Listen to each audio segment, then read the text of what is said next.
The following is an interview with my friend Abigail, who is 32 years old and is a trans woman that's male to female transition. And she shares details about her journey for the last 9 years, as well as some of her early childhood and experiences. And it's a fascinating conversation about the experience of self discovery, about dealing with trauma and abuse. And I will say, I should probably make some trigger warnings for those out there who are sensitive to topics such as abuse, whether emotional, physical, and some of her stories are they really cut to the bone of the issue of the problems we can all face and the things we can do. I think it's very raw and real, and that's why I've left much of the sensitive content in. So, viewer discretion is advised. And other than that, I think Abigail does a great job sharing from her heart and being vulnerable. So please, treat her with dignity and respect in the comments. And I hope you enjoy this conversation. Thank you for watching. Let me understand the timeline a bit better. So 8 years old, you realized who you really were. Yeah, And were your 8 parents years abusive before that? my brother was. Your brother was. And was My he brother elder was or younger? elder brother. By how many There years? was like a lot of he's the firstborn of my family. How many I'm the third siblings? born. You're the third born. How many Um, total people in your generation directly? three. Okay, so the first, second, third, he's the oldest. Is he like 6 years older, 3 years older, 9 years older? Something like that. I don't really pay attention, but I also don't like my brother in the slightest. Right. You dislike him specifically. I hate him. You hate him. Okay, good. Good to be clear, I mean. Not good that you hate Yeah. him, but so what I mean is that let's say you were 6 years old and your brother was being abusive. First, I'd want to understand what kind of abuse, and second, I would want to understand, is this a 9-year-old bullying a 6-year-old, or is it a 12-year-old bullying a 6-year-old? Because those are two very different things, right? When, when Yeah. when kids are that young, every year kind of matters. It changes a lot about the story. Um, but okay, and then what age were you when you had your bottom surgery and then started smoking weed, and then your dad was yelling at you about the sex change? 2 years ago? How many years ago? Like two Okay. years Okay, ago, so you so were 30 like years 30. old. Well, growing up, Hmm. I had a lot of emotional problems. I was lashing out, and during like elementary school, I was actually quite of a bully until I kind of got transferred into a different type of classroom environment where I was kind of ostracized and removed from the main classes. Did you say you Like were a bully? I was a bully in elementary school. Did you bully people the same way your brother bullied you, or did you use different methods? I was probably like, cause I got bullied by my brother, Hmm. so obviously, he kind of influenced me, and also, uh, during that time, I was just not in a good state because I was constantly basically getting dragged around everywhere. Um, By who? so, well, so my mom and dad got like separated, Okay. while I was growing up, How old were you? and I want to say 6 or 7, 5. 5. Okay, so you were 5. They Yeah. separated. 8. You realized so on. Okay, continue. Yeah, so they kind of separated, and then they were living in 2 different households, and Hmm. I wasn't able to see my dad a lot, so I would visit him once in a while, and then I was living with my mom. Okay. Um, But yeah, so it sounds like even before you were 24, 25, and went into therapy, you knew that you wanted to transition on some level. And I wouldn't say that I wanted transition. I just felt like something was wrong. fundamentally flawed, You felt like wrong dysphoria. with myself. I Okay. felt dysphoria. I felt like I wasn't Who you like should everyone be. else. Like it didn't feel like I was connected to male peers in like the same way as another male. Did you feel you I were didn't. connected to female peers or your mother or things like that? I felt like I was connected to my mom. I felt Okay. like I was connected to um, some. Yeah, I felt more connected to my sister. Mm-hmm. Oh, so Um, you had basically, so your parents had one boy, one girl, one boy, who was actually a girl, which was you. Right. yeah, Okay, you were just doing this. What did you say? I said Boy. boy. Quote unquote boy for the listeners out there who don't have video on. What was your mom And like? my mom is a very caring person. She's a very funny and kind-hearted individual. Mm-hmm. Um, She basically is like, I love my mom. Mm-hmm. Yeah. She's probably one of the best things in my life. Mm-hmm. And does she support you today? She does. Okay. She does support me today. Um, I don't know if my father still supports me or if he's just kind of like accepting enough. Is he okay now, by the way? He was in a lot of pain 2 years ago. How's he doing now? He's fine Okay, for he the most recovered. part. Okay.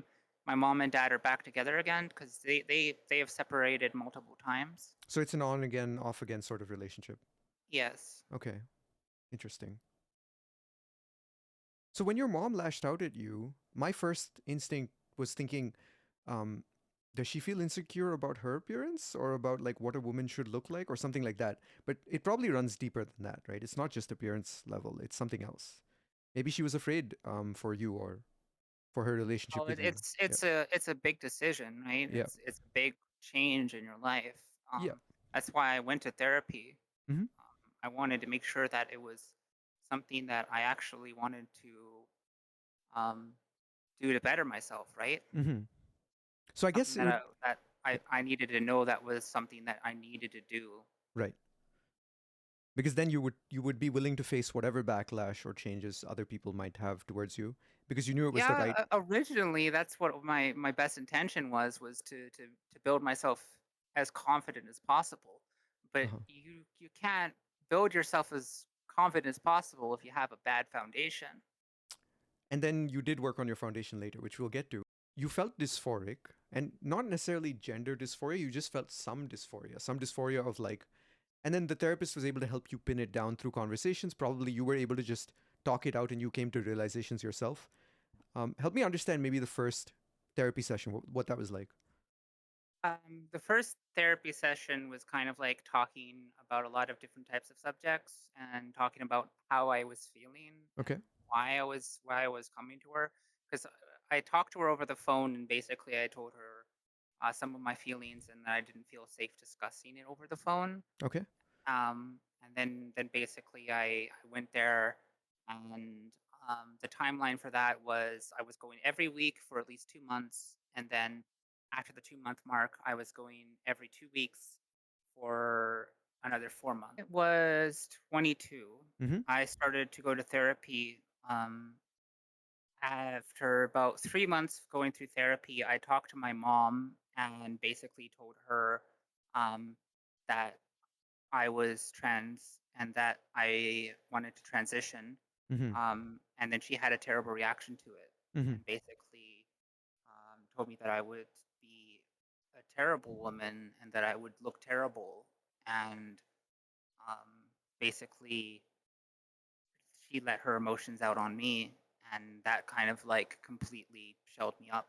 And then basically, I stopped talking about it after that point. Yeah. And then after about 6 months of going through therapy, I finally got through the kind of the first hurdle, which is I got to see or I got to kind of like get the paperwork started to see the gender doctor, wherever it's called the gatekeeper.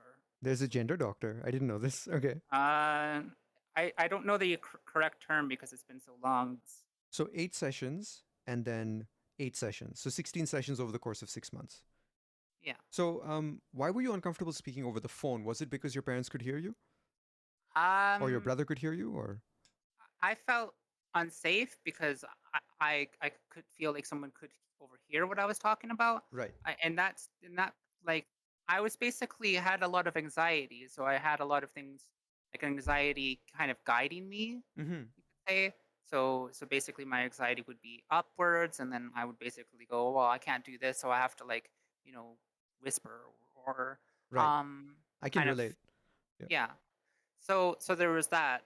Uh, and plus, like growing up, my father is quite uh, I wouldn't say homophobic. He disagrees with like he disagrees with gay people.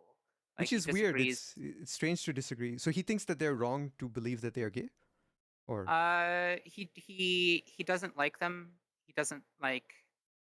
that is homophobia, I It's a lot believe. of it is, but he doesn't call himself a homophobe. Right. I mean, my dad doesn't call himself an alcoholic. That doesn't change how much he drinks, right? And that he's Like been he'll treat them with respect when they appear, right. and he'll like treat them like humans, but like behind their back he'll say some bad things. Right, but that means that he's just too cowardly to tell them to their face.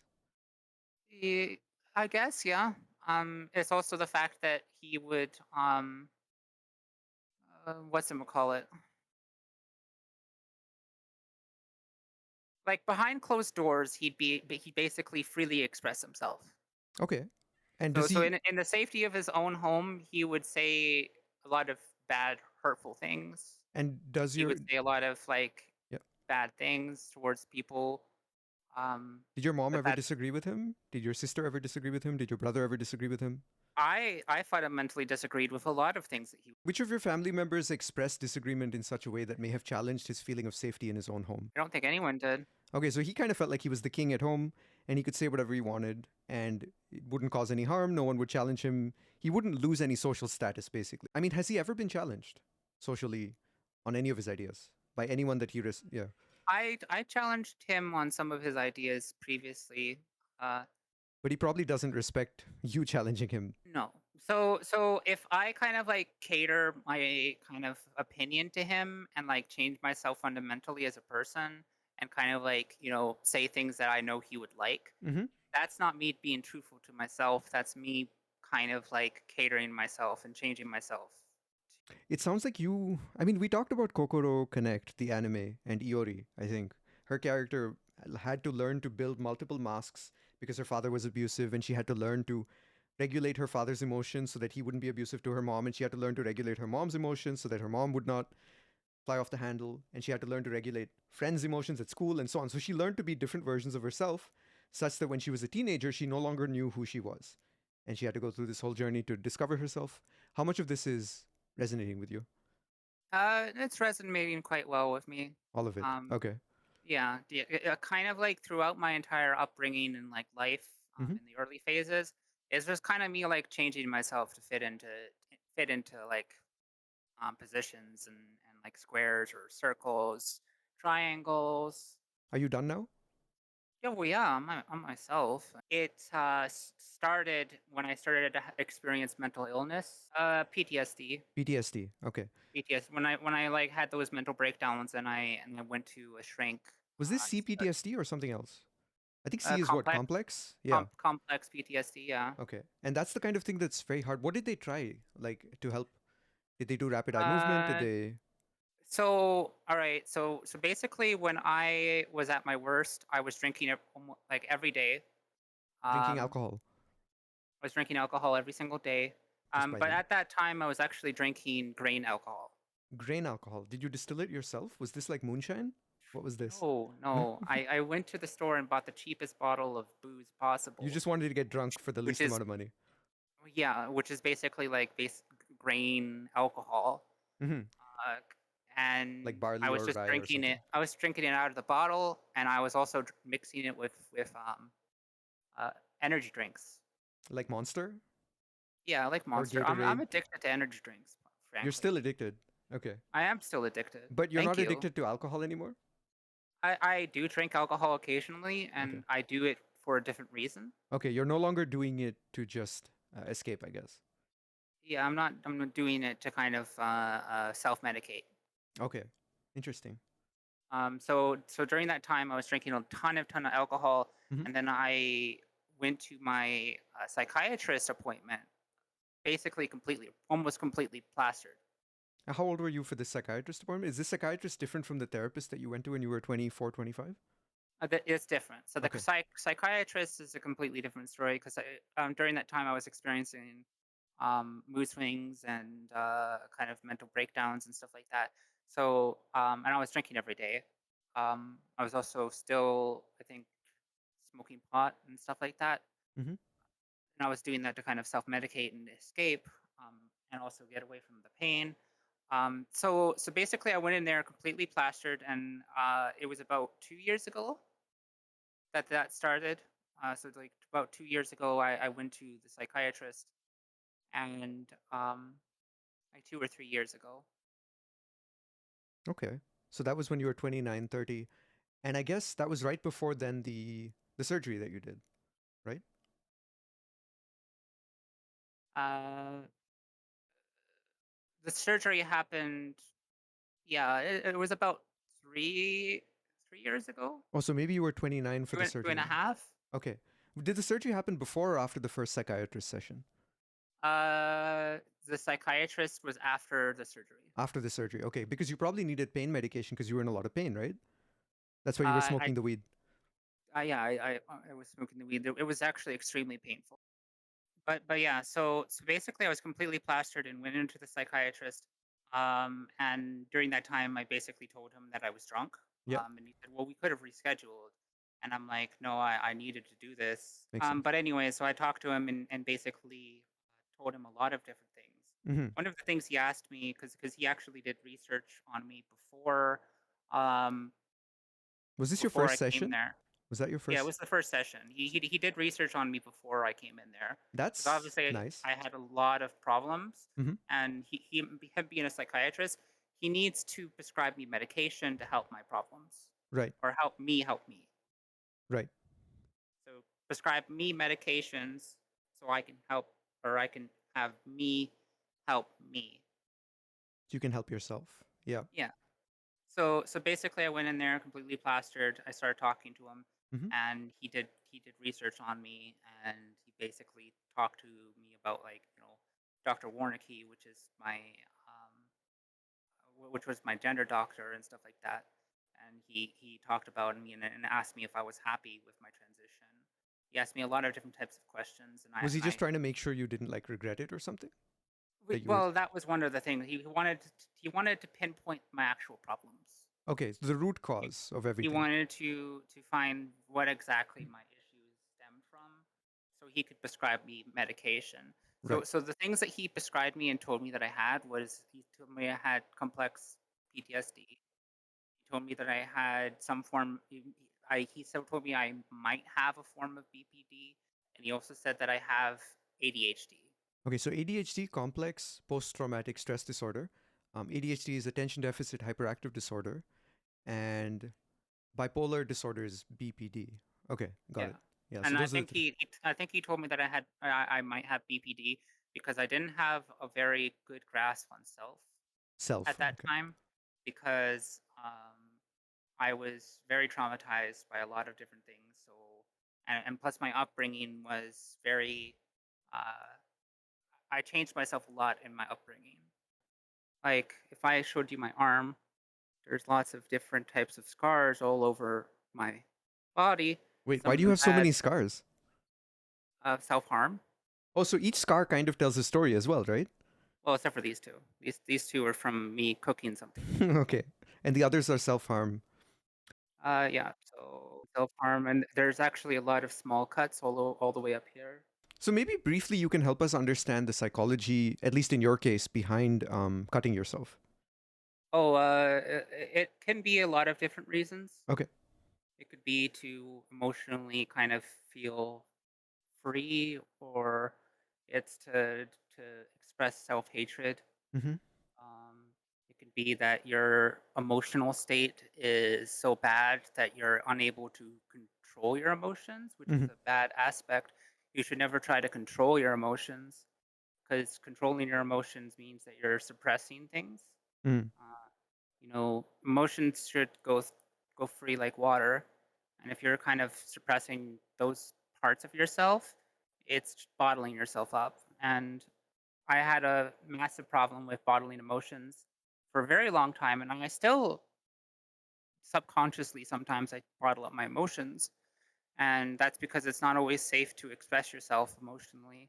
Mm-hmm. Um, but even then, it's not healthy for you, because it can manifest um, later in your life, or Mm-hmm. it can kind of just come back to bite you. Mm-hmm. Like a rubber band, right? You're pulling on a rubber band and it snaps. Makes sense. Yeah. I mean, at least that's my personal experience with it. When did you start self harming? Physically, I guess. So I started self harming um after my bottom surgery. Okay. Uh, and I started doing that because what happened was my father. I started smoking pot after my surgery. Mm-hmm. And I started doing that because I was in a lot of pain, and I thought to myself that it would help. But the problem is that I already had a lot of past issues with emotional suppression and a lot of like deep-seated issues. Yeah. So what that would do was, and also kind of self-image issues, Mm-hmm.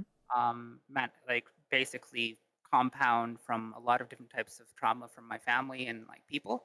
Mm-hmm. So what happened was I started to change as a person.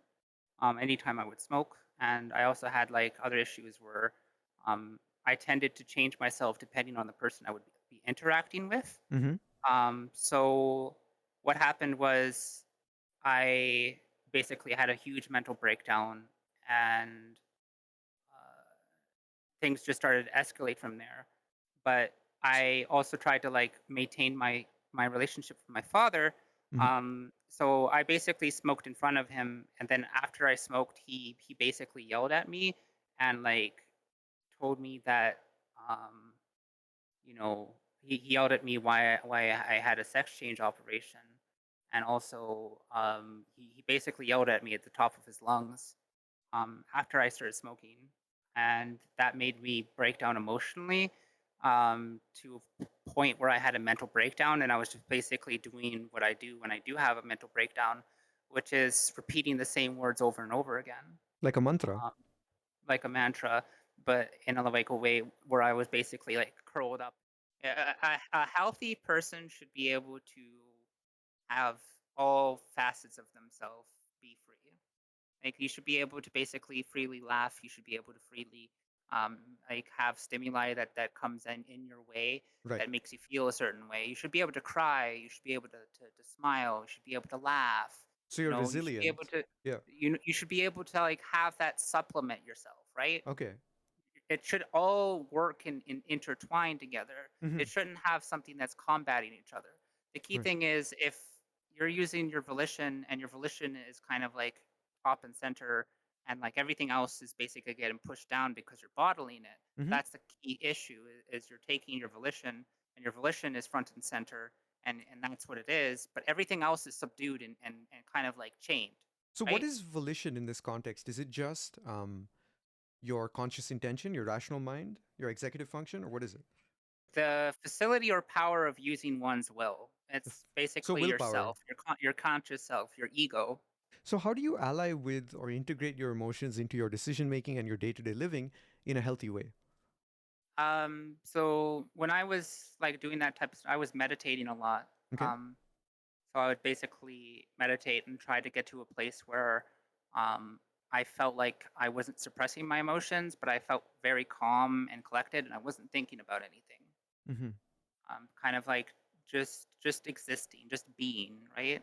Was meditating hard or scary at first? I think meditation kind of forces you to be aware of your thoughts and emotions that are lying beneath. Well, yeah, and that's one of the key things about meditation is that you kind of just have to be present with your emotions, but You can't at the run same from them. Yeah. you can't run from your thoughts, but you also can't chase your thoughts. You kind of have to like keep yourself focused on like your breath Hmm. or focused on like just feeling the cool air on your body, Hmm. focus on like just existing. You were still in very much a state of flux or transition.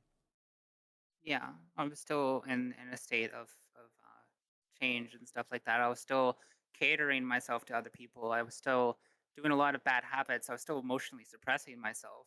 I was also still experiencing manic episodes. Manic episodes. How long did these episodes last It generally? really depends on how much I suppress myself.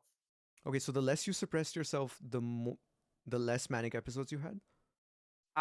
So the key thing about manic episodes, at least in my point of view, Uh huh. is that if you suppress yourself and just kind of like emotionally numb yourself and just kind of, you know, turn gray, I guess you could say, be gray, no Instead of color, colorful, right? and instead of colorful, Uh those huh. colors tend to like exude in a more intense manner. So you can basically feel like you're going to punch the sun. You can feel like you're um, emotionally elevated in a good or bad way. So imagine like being extremely happy to the point of erraticness, I guess you could say, Right. hyperness, like Maybe even, hyper, are you and more, then like those emotions can flip to different emotional states depending on which ones come into play. and are you more impulsive when you're in a manic episode? Yeah, Okay. because your emotions are in play. So if you see something that you like, you want it. And do you retain your memory of your manic episodes? Yeah, yeah. I focused a lot on memory and kind of like making sure to remember everything instead of suppressing everything. Mm. So that's one of the things that I was kind of doing was trying to suppress my memories Mm-hmm. and kind of trying my best to live in the present, and Mm-hmm. kind of pushing everything behind. But that was But causing now, problems. but now I try to remember every single last detail as best as I can, Mm-hmm. and even the bad memories I still have uh, in myself. Like they're not suppressed or anything else like that. They're all in there. Yeah. Um, they're all like because they're all learning experiences, Mm-hmm. and there's always good and bad. Um, you know, such as an example, that fire thing, like the kind of fireplace that I put up on my little screen there Mm-hmm. during the last time when we were doing the after party. Mm-hmm. That memory actually comes from a time where I was with my abusive best friend, and I did that joke to him because I knew he would laugh at it Mm-hmm. because I was basically talking to him, and he was talking back at me, but I was looking at my computer. He was looking at his computer. And then I basically put that on my screen as we were talking. So the instant that he turned around and looked at me, he was like, "Wait, what? What's going on? Why is there a fireplace on your screen?" And then he would laugh. Mm-hmm. So it was kind of, uh, it was a good joke. Um, Obviously, if I don't remember every single last detail about my life, I can't look back at that fondly, right? Right. And that was a fond moment of joy within, say, an entire context or a storm of abuse and problems and whatever else was there. Yeah, and also I'm going to state that as much as I feel like other people have abused me, I've also abused myself just as much, and I've also probably abused others. You were a Um, bully in and elementary and school. I was a bully in elementary school. So there you go. And I mean, I've been curious about bullies ever since I was a kid because it's just such a fascinating topic. And yeah, a lot of bullies are not necessarily like healthy people themselves, right? They have insecurities, they have They fears, have doubts, problems. they have problems, yeah. So, like, of course, we should not allow bullies to be bullies, but we also should not treat them like the villains in the story because they're not villains, they're just human beings. Every villain can have a redemption arc, Right, that's true. Every villain can have a redemption arc. except for Little Jack Horner. I don't know who that is. It's from Puss in Boots 2. Puss in Boots too, okay. Jack Horner, Big Jack Horner. Little Jack versus Big Jack. Big Jack Horner is his name. Okay, it's not Little Jack Yeah, then. he can't have a redemption arc. That's not who he is. But it could become who he becomes, but anyway, we don't know. It could, but in the movie, he doesn't have a redemption arc. Okay, okay. In the movie, he does. Maybe there'll be a Puss in Boots 3. Um, so, okay, final question to round this out. What advice would you give to someone who wants to be more in touch with themselves, who wants to not suppress themselves, who wants to be able to experience all of their emotions, the good and the bad, and appreciate them, and also enjoy all of their memories, the good and the bad, and appreciate them? And maybe if you can't heal from trauma, at least integrate the trauma in such a way that they can live the life they want to live and not, be dealing with, I guess, surprise attacks from their trauma. Um, there's a multiple things that I can recommend. One of the biggest things is to write about events as best as you can and as most detail as you can. Hmm. And then after you write all of that information and all of that memory down, what I want you to do is I want you to take it from a third perspective. Hmm. I want you to take it from other people's perspectives and um, what you think they were feeling. Hmm. Also, kind of like take the good aspects of it and kind of like highlight them. Like actively take a literally in highlighter, yellow highlight. Like, yeah. like literally in a yellow highlight, start to take the good parts and highlight them. Um, so it is an example, talking about a certain event in your life, or writing it down for your personal thing, your personal self, Yep. and then taking that information and then basically highlighting areas. It's therapeutic. It's nice because you're taking something that is fundamentally bad from your own perspective and awful, and you're taking that and you're writing it down and you're exuding it out, which in itself is a nice therapeutic experience. Hmm. Um, and then you're also taking all of the good parts and you're highlighting it. Hmm. The other thing that you can do is practice mindful meditation, kind of being in touch with your body, kind of um, feeling good, you know, uh, being present in the experience that you have, taking a hot shower and doing nothing other than experiencing the hot water. I really Don't struggle with that. don't think about anything else other than the fact that the water is hitting your body and it feels good. Focus on that one thing. Yeah, Focus while on doing it. it. You know, drink drink a glass of water and actually drink it. Like as in like drink it, Taste the water. drink it, drink it slowly and taste it. You know, but like you're drinking a fine glass of water, a fine glass of wine. You got to Be smell present. it. You got to swirl it. You gotta You, swirl it. Anytime that you have a thought that's other than drinking that glass of water or drinking that water, you got to rein yourself in. You got to pull back because you want to focus on that one thing. or at least just notice it, right? You don't necessarily need to suppress the thought, but you can be aware of it. You can go like, "Oh, that's a thought." Okay. And then once you But observe yeah, it, it'll probably drift away, right? yeah, it's like that's a thought. As long as you Bye. choose not to like follow it or chase it or reinforce it or like propagate it or sequence it, chain it into other thoughts, which happens with me. And how should someone deal with abusive people in their life or abusive relationships or abusive like situations, circumstances, whatever it might be? The key thing is this abusive person benefiting you? Is it being something that's uplifting you? Because abusive people tend to take you down and drag you downwards. Mm-hmm. If that's the case, then you should find other people. You should leave. You should actively say that I deserve better than this. I Mm-hmm. shouldn't deserve this type of treatment. I deserve um, better people in my life, Mm-hmm. and you should actively find those people. And they exist. They're And out they there. exist. There's a lot of people in this world, and a lot of people who have similar experiences.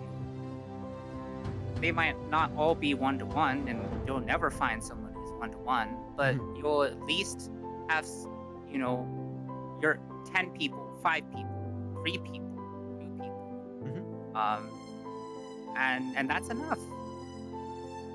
Perfect. Thanks, Blips. It was great having you.